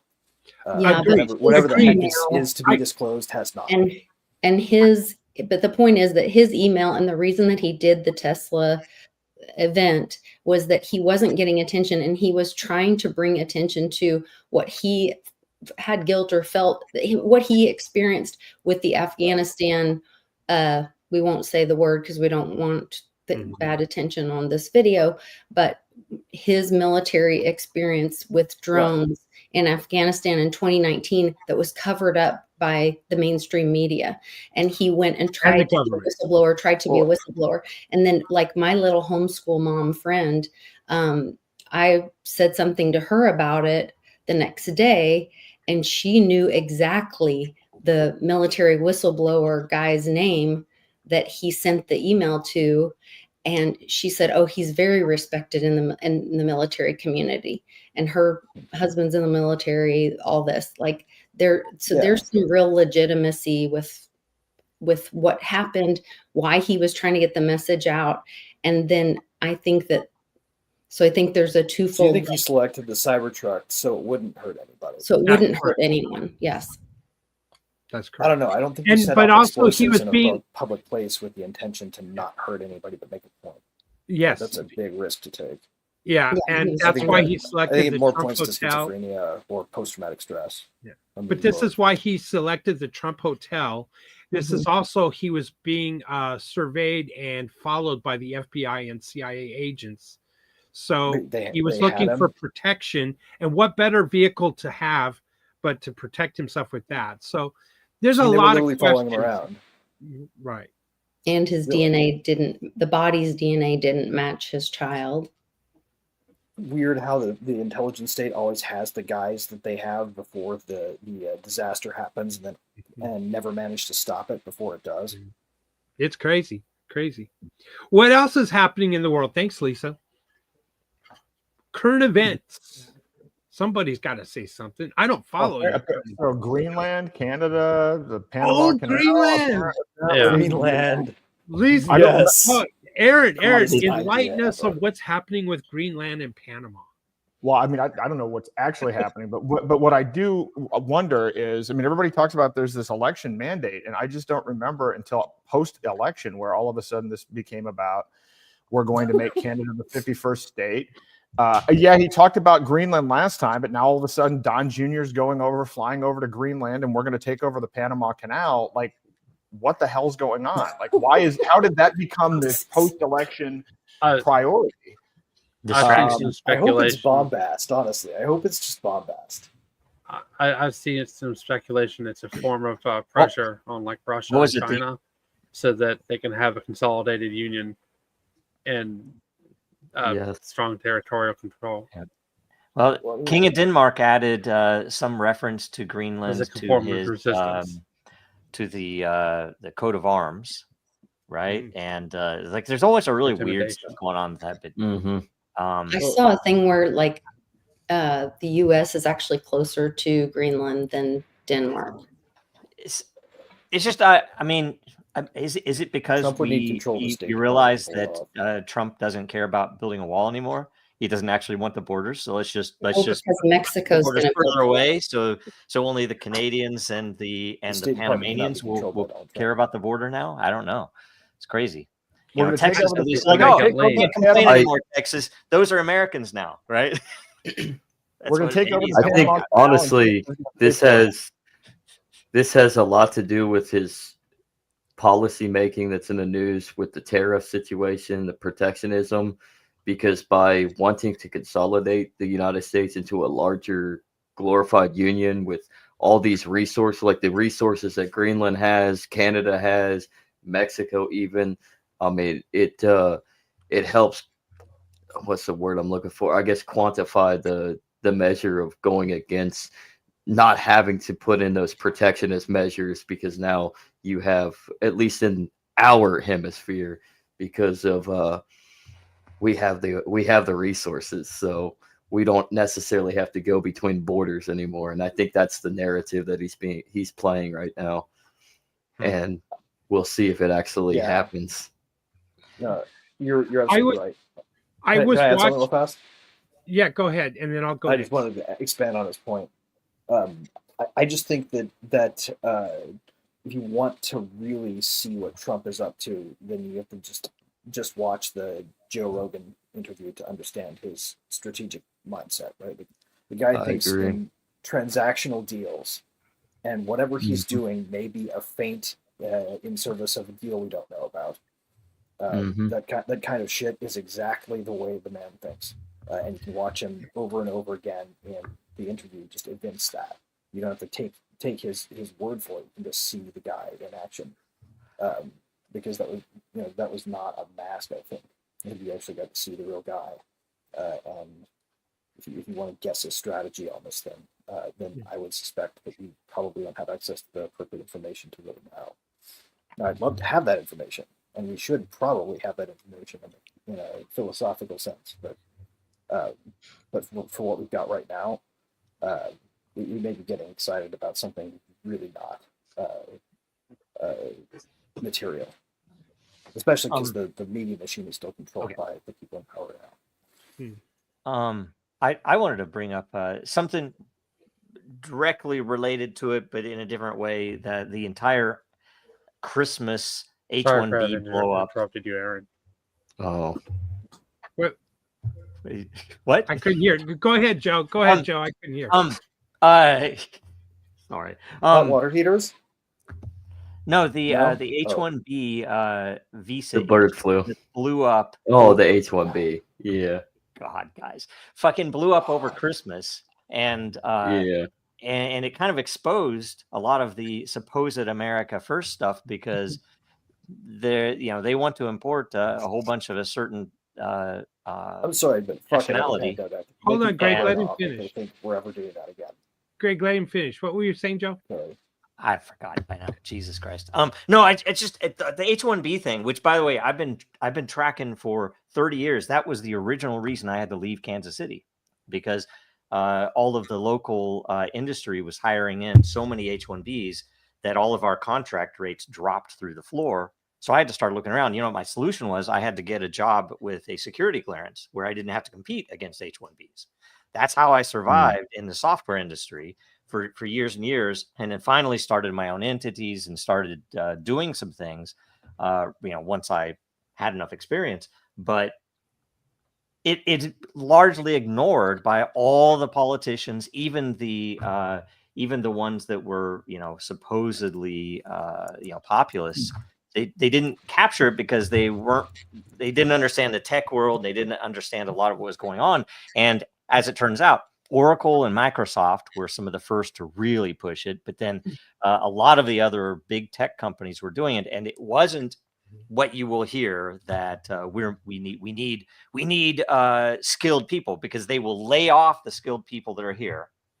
Black, white, Asian, Russian, Chinese. I don't care. I'm not talking about race here. They will lay them off here.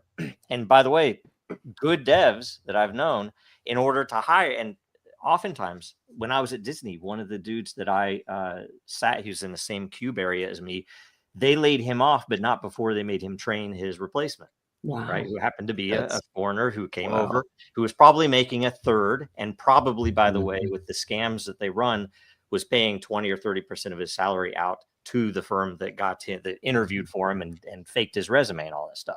So it's a very real issue, and a whole bunch of us got called subtards by Musk, and it was kind of enlightening, right? Where these people really stand. But the entire purpose of it is not to get the skills. The entire purpose is to suppress the salaries, because they know these people who were in the high-tech industry, our salaries what we could charge was pretty high because we had a very unique skill, and it became too high. So they were, instead of using I guess a more honest and honorable form of competition, they were bringing in people that were essentially indentured servants in order to suppress the, here I was a capitalist my whole life. And I joined the Programmers Guild because I was like, okay, they were at least in the early days lobbying for on this issue. I spoke with what was her name? She's the now senator from West Virginia. She had even asked me, Pluto "Is this or something like that?" Yes, yes. Shelley Moore Capito. That's right. So she had even asked, hey, she didn't trust what they were trying to tell her. Like they were telling her, oh, we need these people. There's nobody here in America that can do this. And I told her, yeah, it's total BS. It's obvious. You know, I know people in my network that can do this. So anyway, that was a gigantic issue, and it still kind of remains to be seen how it's going to develop with Doge there and everything else. But I find the strategic talent drain argument more compelling. I think it's a form of international lawfare. Yeah, I mean, but it's like, why? Is it appropriate for us to bring these brilliant minds over from these places where they could be making those countries better? It's kind of silly. But well, I mean, if we don't have to spend as much to get them, I think the problem is how expensive it is to hire U.S. people as well. Like, I think if it were more fluid and easier to just have a business relationship with somebody who you need help from, without having to formalize some kind of employment agreement or whatever, have these requirements to provide certain benefits, like all this stuff adds cost. You don't have to do the same thing with foreign contractors. I'll say this: it's a very complicated issue in that there are cases where our universities and our society is just not putting out enough engineers or nurses or doctors or whatever, and we're bringing in. And then Wall Street stepping in. Hold on. Then Wall Street is stepping in and saying, "Hey, we can save a lot of money if we bring over someone from the Philippines to become a nurse over here and replace a American worker because we can pay them on the cheap." And so it's a little bit of both, to be honest with you. I don't know what the solution is here. We are competing on a global scale in many ways. Therefore we're competing on a global scale in wage rates, not just in the abilities. And if you're focused on quality and providing the best and top-notch product, then you're going to want the best engineer, the best doctor, or whatever in that position.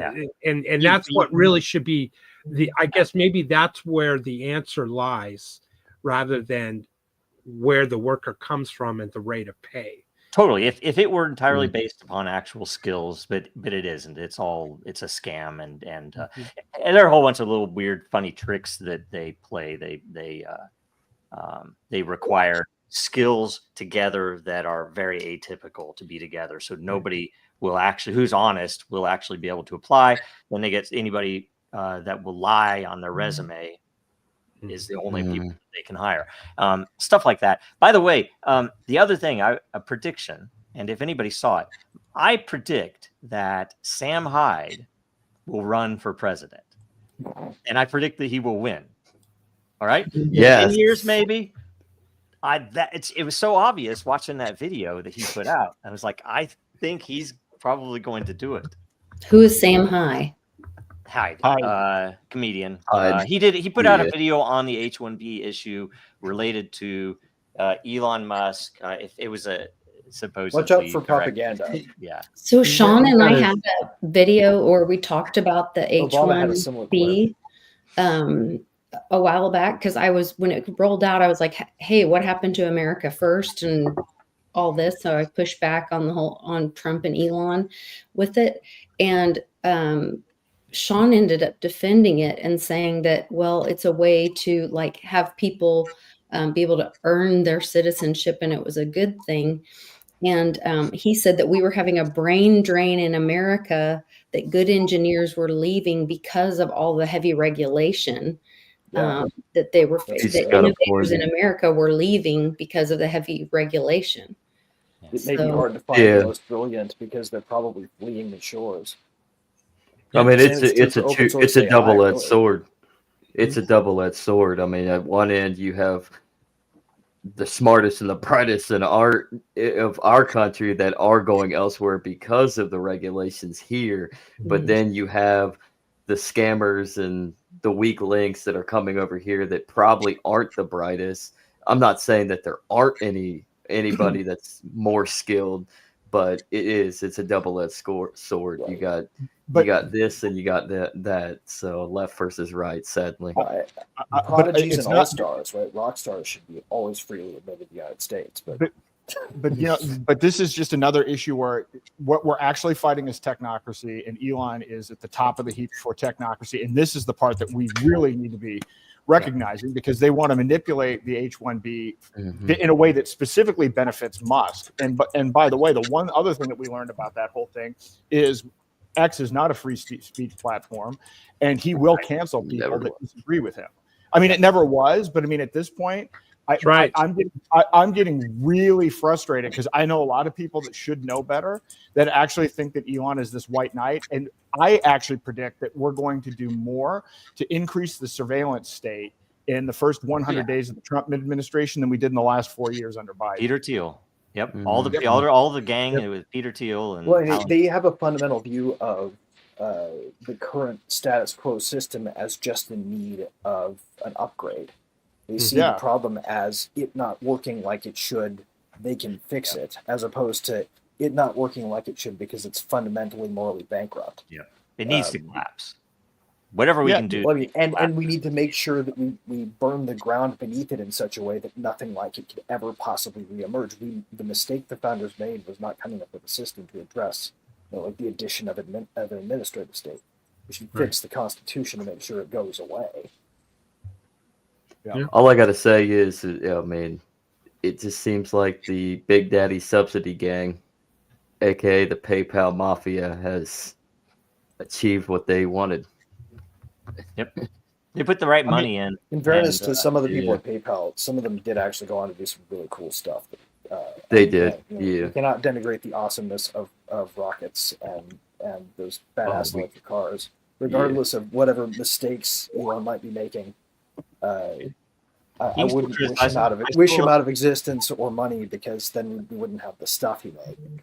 But I will say, that said, I think you're right in that criticism. His coolness, or the coolness of seeing the rockets go up and hoping that they become cheaper and better and everything else, does not limit my ability to call out when he's wanting to call me a subtard about something that I know more than he does about. So whatever. Someone needs to teach him to throw the ring into the fire, because right now he's. By the way, that stuff, was he on something? Because the stuff that popped out blew my mind. What he was doing, and he was not letting anything. He's banning people and calling people names, and it was just bizarre behavior. Well, let me ask you a question. Has anybody ever heard Elon apologize? I think he's a sociopath. I think we have to be pretty. We really need to start looking at this. Look, I don't care if he does rockets or not. Yeah. He's now trying. We got to get to Mars, though. Yeah, we got to use where he's stated he wants to implement a technocratic state. I've got the whole tweet. Right, we got to get there. I will say, I want to know who voted for Elon. Now we're very vulnerable to asteroid strike. I have brought up this before. I want for humanity to go to Mars, but guess what? We cannot go there with this level of compromise. We have to go there as a free. Who else is going to get us there? Oh, we're going to make a technocracy up there, and all this. So this is one of those ones where I think the balance of equities is, let's steer them away from the bullshit as much as we can and ride the damn rockets, because we need them. Yep. We got to get to space. Space is where the next generation of resources are. They're mountains of rare earth metals that can make all the political conflicts on Earth irrelevant over them. Like we could literally find an iceberg-sized piece of diamond or a chunk of freaking platinum floating out there. I'll send you care back. Orbit cheaply. And right now, he's the only guy who can fucking do it. So I don't need to be wide about the other problems. I think we should definitely address them, but I don't think we can solve the problem by preventing this guy from doing anything but sit in a prison cell or something like that.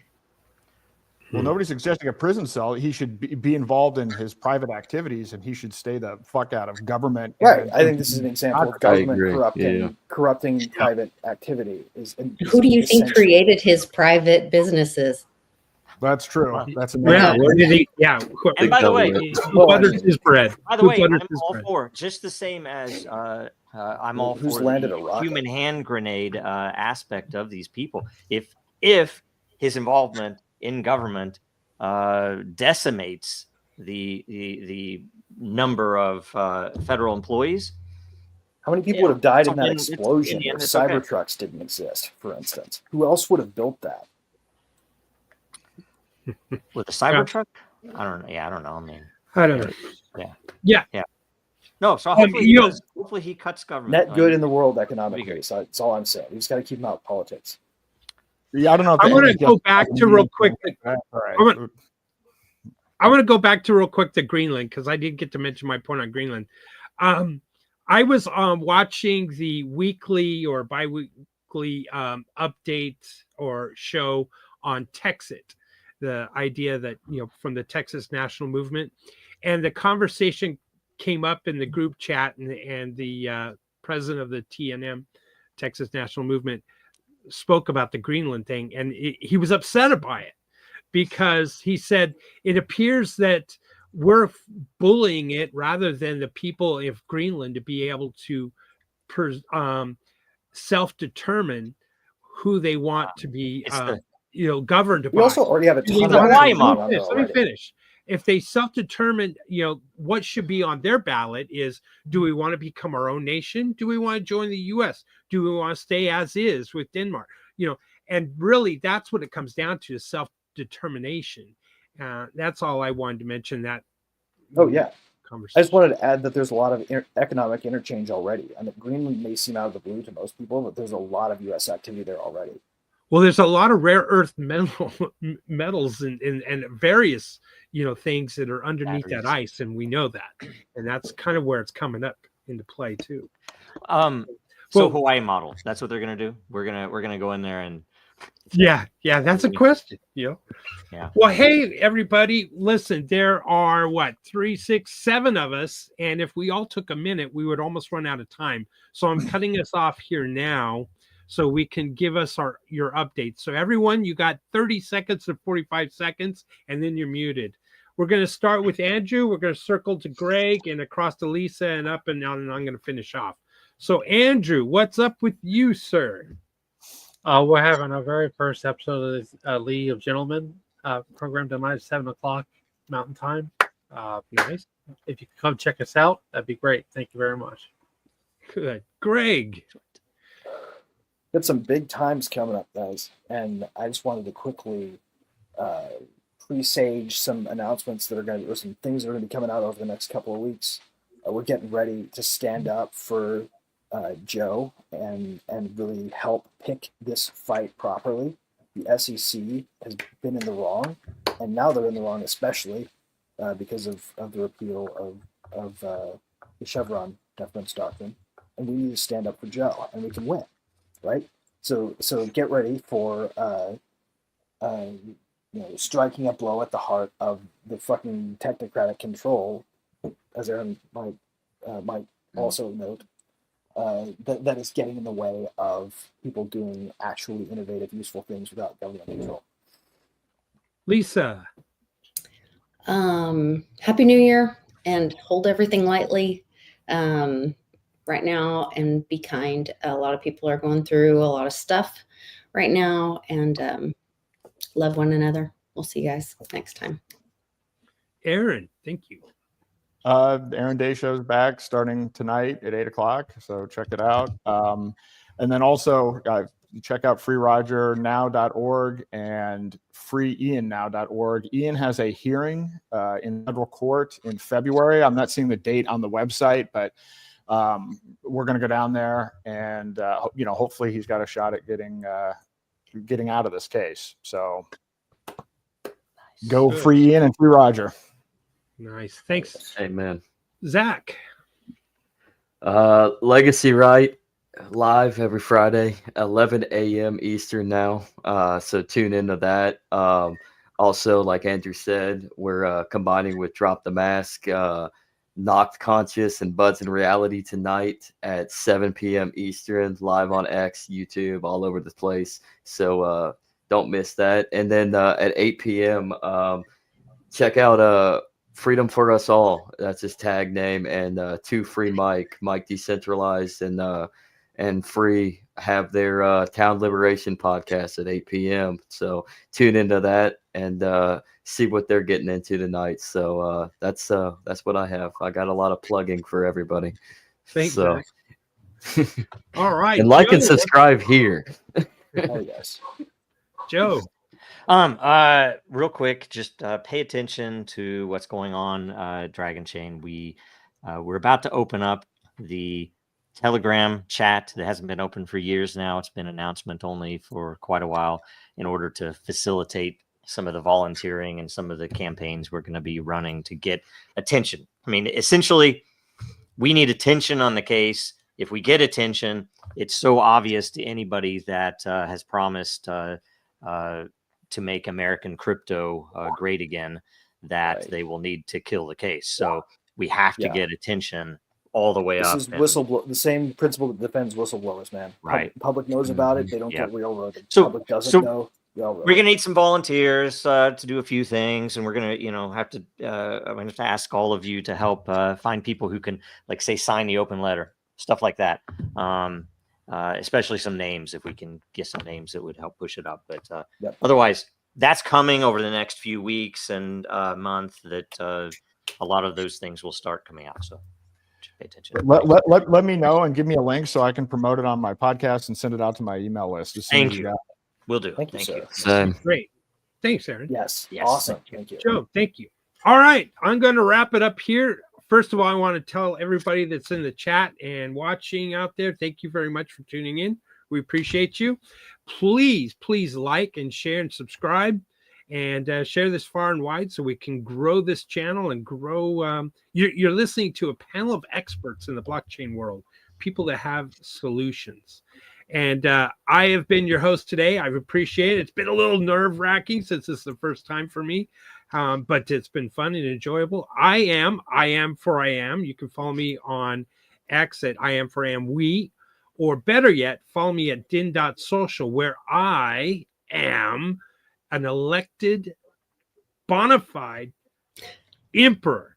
And now I self-proclaim myself as emperor of all of social media.